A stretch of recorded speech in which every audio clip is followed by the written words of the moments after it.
Olá, boa tarde a todos que nos acompanham na tarde desta quarta-feira. Eu sou a Cida Benete, assessora de direção aqui da Câmara de Vereadores. Você nos acompanha, está no ar mais um TV Câmara. Você nos acompanha pela página do Facebook ou pelo nosso canal do YouTube. No programa de hoje, nós estamos aqui com o presidente desta casa, vereador Cícero Altreiter, do MDB, onde iremos falar sobre alguns temas que foram abordados na sessão desta semana, na última segunda-feira. Presidente, seja muito bem-vindo a mais um TV Câmara. Boa tarde. Boa tarde, Cida. Obrigado. Sempre é um privilégio poder estar aqui e falar um pouco com a comunidade dos trabalhos da Câmara de Vereadores. Eu que agradeço a oportunidade. Presidente, então, para nós iniciarmos nosso bate-papo de hoje, eu gostaria que você falasse um pouco sobre a questão dos fios na nossa cidade, né? É um problema que ele é citado com frequência aqui na tribuna, né? E na sua avaliação, presidente, de que maneira o município poderia conduzir? Eu comentei em tribuna, Cida, que infelizmente o Brasil, de uma maneira geral, e a nossa cidade não é diferente, né? A gente tem várias leis e muitas leis a gente não consegue que sejam cumpridas, né? A lei da fiação é uma das que existem, no caso. Porém, vai um pouco além da nossa alçada, digamos, né? Mas a gente precisa encontrar uma solução para resolver esse problema. Então, a lei existe, é proibido, é algo que modifica a paisagem, que enfeia a nossa cidade, né? Infelizmente, a gente fala muito aqui no centro, mas em determinado momento, em outros momentos, eu já critiquei, já cobrei sobre essa fiação exposta, né, de uma maneira absurda, a quantidade de fios que a gente tem.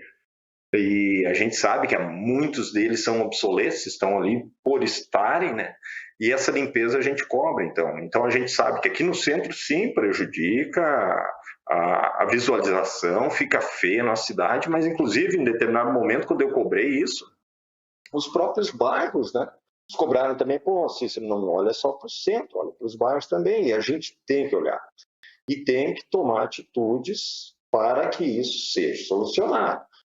Fica muito chato a gente ficar batendo em cima de algo que é uma lei e a gente não consegue colocá-la em prática. Então, precisamos talvez olhar exemplos de outros municípios, como o que está acontecendo em Porto Alegre. O executivo chamou a responsabilidade para si, de uma vez por todas, né? Fez a intimação às empresas em que determina o domínio ali, né? A gente sabe que os postes são da RGE e aí eles acabam alugando para as outras empresas colocarem fiação, internet, enfim, várias fiações. Só que não há um regramento nem um controle.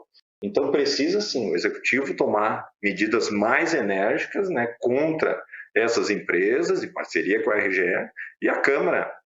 Não é uma pauta minha, de todos os vereadores, o projeto, inclusive, é da vereadora Rose, que não está sendo posto em prática, infelizmente, né?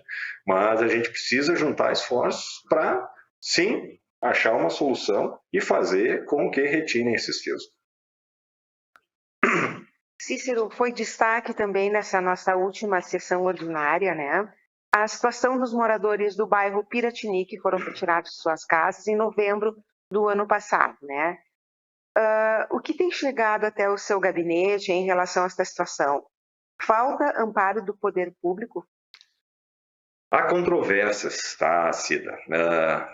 O laudo, a gente sabe da complexidade. Eu estive em uma reunião, fazem uns 15 dias, dos quais apresentaram alguns laudos já finalizados, né? E aí eu questionei justamente o laudo ali, né, daqueles moradores, então, da prefeito Nelson de Nibir, Piratini, em direção à linha Ávila, e disseram que esse laudo vai levar ainda aproximadamente 2 meses para serem concluídos. Tá?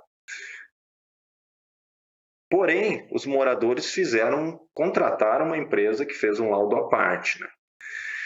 Nessa apresentação, da qual o executivo esteve presente e que eu acompanhei, né, não, inclusive eu cobrei, tá? Mas esse laudo já há indícios, eles disseram, não, a gente não vai dar indícios e nem achismos enquanto não tiver o laudo definitivo quanto ao que ocasionou aquelas rachaduras naquelas casas, várias casas naquela localidade, né?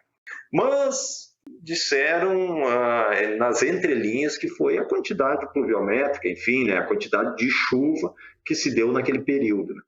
Porém, aí o laudo que os moradores contrataram, né, segundo eles, eu não tive acesso ao laudo, né, mas falo pelo que os moradores trouxeram a público, inclusive em reportagens aí a nível estadual, saiu em redes estaduais, né, diz que sim, lá houve um problema daquelas rachaduras, enfim, daquele deslocamento total lá, por consequência, então, das explosões que estavam se dando naquela ligação da prensa com Piratini que está se fazendo. Os moradores também reclamam que há muito pouco diálogo entre o executivo e toda aquela comunidade ali que foi danificada. Então é isso que a gente tem cobrado, né? Em primeiro lugar, agilidade na finalização desse laudo que essa empresa está fazendo naquele determinado local no executivo. A verificação desse laudo que já foi contratado, então, pelos moradores, que a prefeitura tem acesso e verifique, né?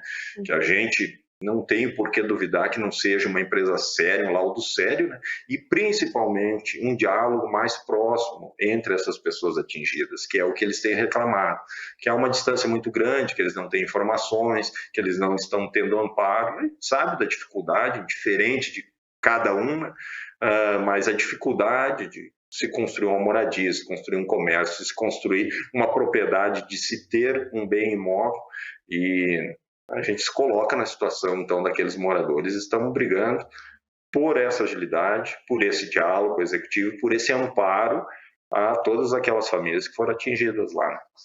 É uma situação muito delicada, né, vereadora? Afinal, a conquista de um bem, alguma coisa hoje em dia, para todos nós trabalhadores, né? A gente também entende, né? Lógico, Cida. A gente comentava aqui em off, inclusive antes de começarmos o programa, a gente sabe toda dificuldade até tu adquirir diferente um imóvel, um comércio, uma propriedade, a sua casa própria, seja o que for, e lá várias pessoas foram atingidas, né? Então, o que a gente quer e clama, né? Nesse primeiro momento, então, que o executivo dê esse amparo, faça essa aproximação, esse diálogo lá, para amenizar um pouco dessa dor toda que as pessoas estão sofrendo lá.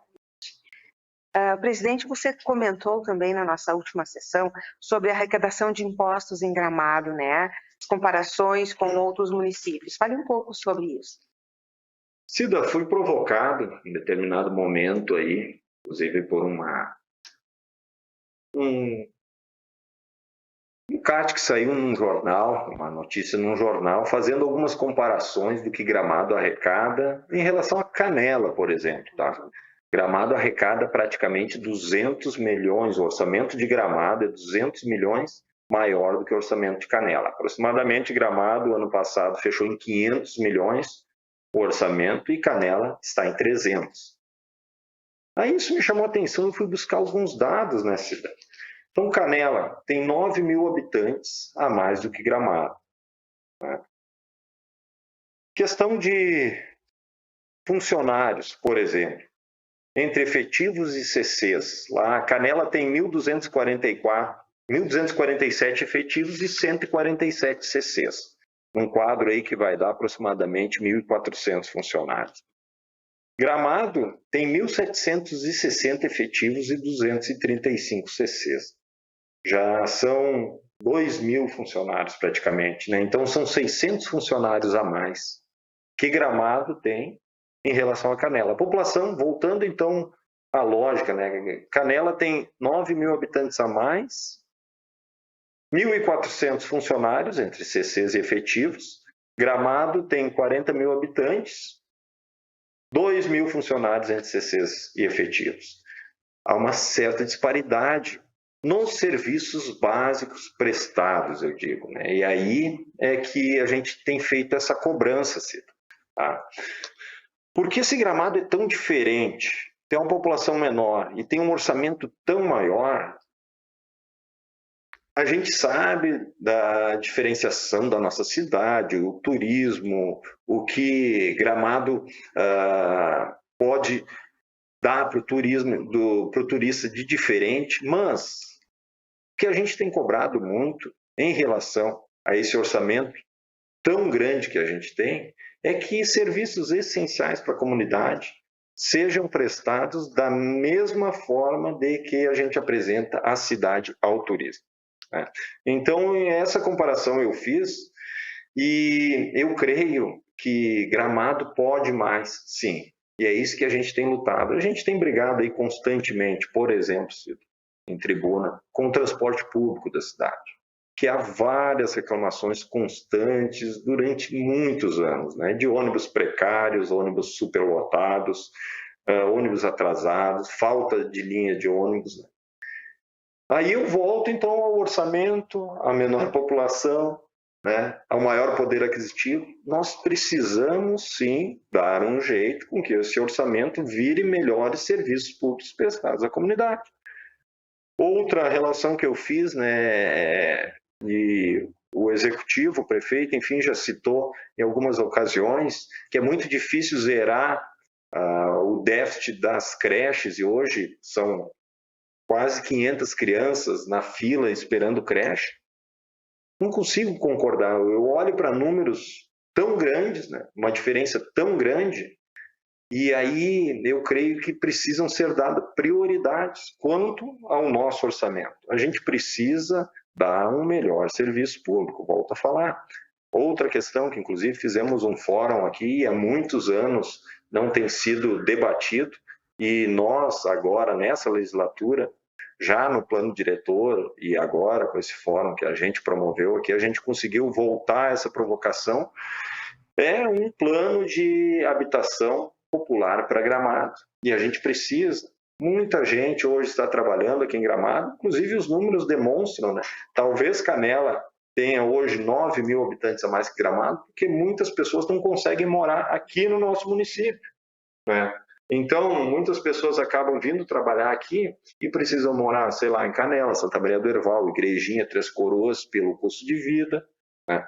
Então, a gente precisa com que ter um plano, sim, de uma habitação social. Eu não digo que precisa ser dado, mas precisa um plano dentro desse orçamento, com parcerias com o Estado, sim, com a iniciativa privada, com contrapartida do que tudo está sendo feito em Gramado, enfim. E com esse orçamento, a gente precisa destinar uma certa verba para essa finalidade. Enfim, Cida, foi alguns detalhes que eu fiz na sessão, em tribuna, né, na última segunda-feira. Levantei outros dados também, por exemplo, né, que em relação de 2022 a 2023, por exemplo, em taxas, que tanta gente tem reclamado aí que veio um projeto executivo dizendo que seria uma atualização das taxas de lixo e lixo verde, e a gente tem brigado que não foi atualização, infelizmente foi um aumento. Só em taxas, em relação do ano de 2022 para 2023, nós, gramadenses, passamos de 25 milhões para 28 milhões e 700 a mais em taxas pagas ao município de Gramado. O IPTU de 1922 para 23, houve um acréscimo de 9 milhões. Foram arrecadados 54 milhões em 2022 e 63 milhões em 2023. Essas duas arrecadações entre taxa e IPTU dá 12 milhões, quase 13 milhões a mais só de taxas e IPTU. Então, o gramadense já vive numa cidade cara. A gente sabe, o custo de vida nosso é caro pelo nosso contexto, né? A gente paga muitos tributos e tributos muito caros, né? Aqui eu já citei dois, né? Entre taxas e IPTU, fora outros tributos. Então, com toda essa arrecadação que a gente tem, 70% das receitas do município são próprias hoje. Desses 500 milhões, 70% são receitas nossas, né? São as demais aí, ICMS, ISSQN, enfim, as outras receitas, né? As duas que eu citei aqui, taxas e IPTU, né? Então, é um orçamento muito grande, e volto a dizer, tudo isso precisa, sim, voltar com melhores serviços para a comunidade. E é isso, a gente tem brigado, a gente tem lutado e a gente vai continuar nessa luta para que nós tenhamos, o gramadense, um melhor retorno de tudo que a gente paga. Ok, Cícero, muito obrigada. Então, o nosso programa ele está chegando ao final. Eu agradeço a sua participação conosco hoje.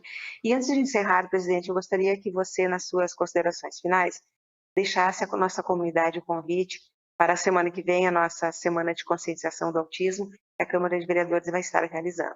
Muito obrigada, Cícero. Eu que agradeço, então, mais uma vez, a oportunidade de estar aqui e falar um pouco com a comunidade sobre as nossas pautas aqui na Câmara e convidar, então, a comunidade, a partir da semana que vem, a Câmara estará fazendo ações, né, sobre o autismo, entrando aí no mês da Semana do Autismo, e convido a comunidade a participar de todas as ações aí que a gente vai fazer. Muito obrigado. Obrigado.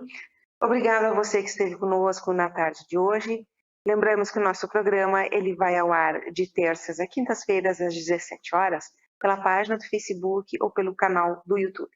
Retornaremos amanhã neste mesmo horário. Muito obrigado. Um bom início de noite a todos e até lá.